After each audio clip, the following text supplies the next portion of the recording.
Ukrainian drones have hit warehouses belonging to Russia's largest online retailer in the Krasnodar region. The company's co-founder says several people were injured in the strike. On Saturday, a similar attack killed at least 8 workers, sparking fires and disrupting operations.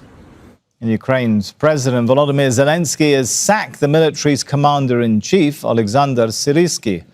The move follows days of protests against the dismissal of Mykhailo Fedorov, the popular defense minister.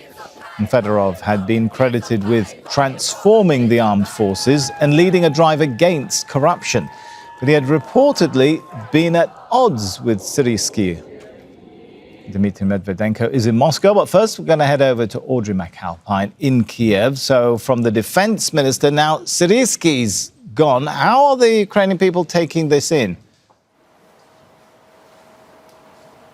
Well, this most recent appointment will be seen quite positively here. Last night, President Zelenskyy, in his evening address, dismissing the general of Ukraine's armed forces after 6 nights of protests here in Kyiv, instead naming Mykhailo Drapatyi. He's been a soldier since 2014 and very well decorated, very well respected. I was, in fact, just speaking to an active member of Ukraine's armed forces yesterday before this announcement, and he said himself he had hoped it would be Drapatyi. So this is quite reflective of, again, the feeling among active soldiers here in Ukraine about this appointment, as well as protesters themselves. He is replacing Syrskii, who was seen as somewhat more old school, one can say, though he was decorated in his own right. He was responsible for the initial defense of Kyiv after when Russia invaded in 2022.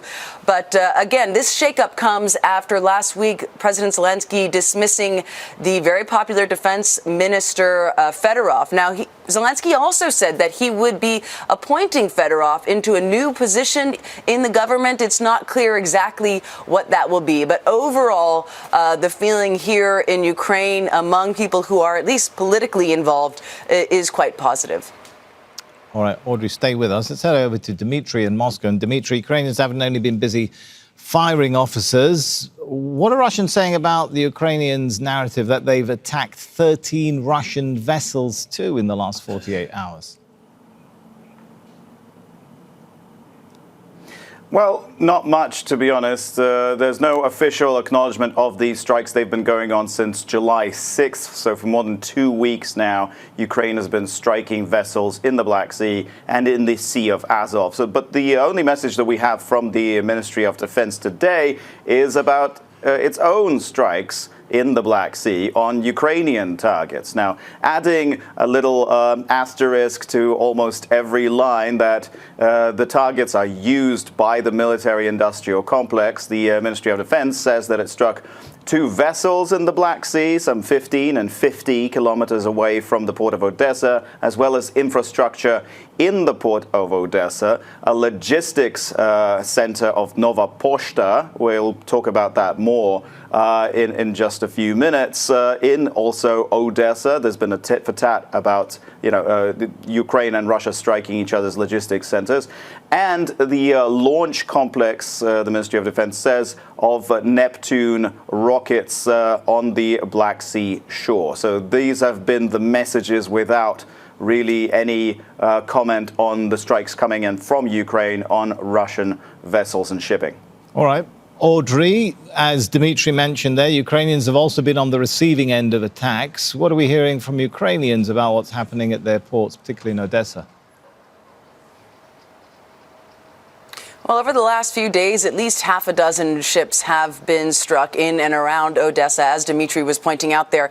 Notably on Sunday, one vessel that resulted in the death of 10 crew members, a sign of escalating attacks on Odessa in particular. But it's not new for Russia to target the port. It is something new for them to target vessels while at sea. Dmitry mentioning some 50, 60 kilometers offshore. And we spoke with people in Odessa just a few moments ago that city now under air alert as we speak, and people saying that drones throughout the night circling around the city, interrupting just the way people plan their lives, just going about their day-to-day, going to work, going out to run errands, feeling like there could be an alert at any moment. And so it's really impacting life there quite significantly.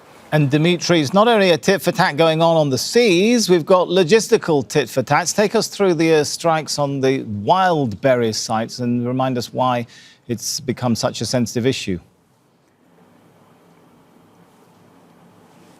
Right, so in the latest strikes, 2 Wildberries warehouses were hit in southern Russia, one in Krasnodar, where 10 people were wounded, and one in Nevinnomysk, which is the Stavropol region in southern Russia, where 5 people were injured as well. Now, it looks like Ukraine has basically declared war against this specific company, targeting their warehouses in the past week several times. The total death toll of these strikes now is 8 people killed and close to 100 people being injured. There was a notable strike on Saturday where 7 people were killed in the Moscow region and in the Tambov region in Russia. All right, let's thank our correspondents, Dmitry Medvedenko in Moscow and Audrey MacAlpine in Kyiv.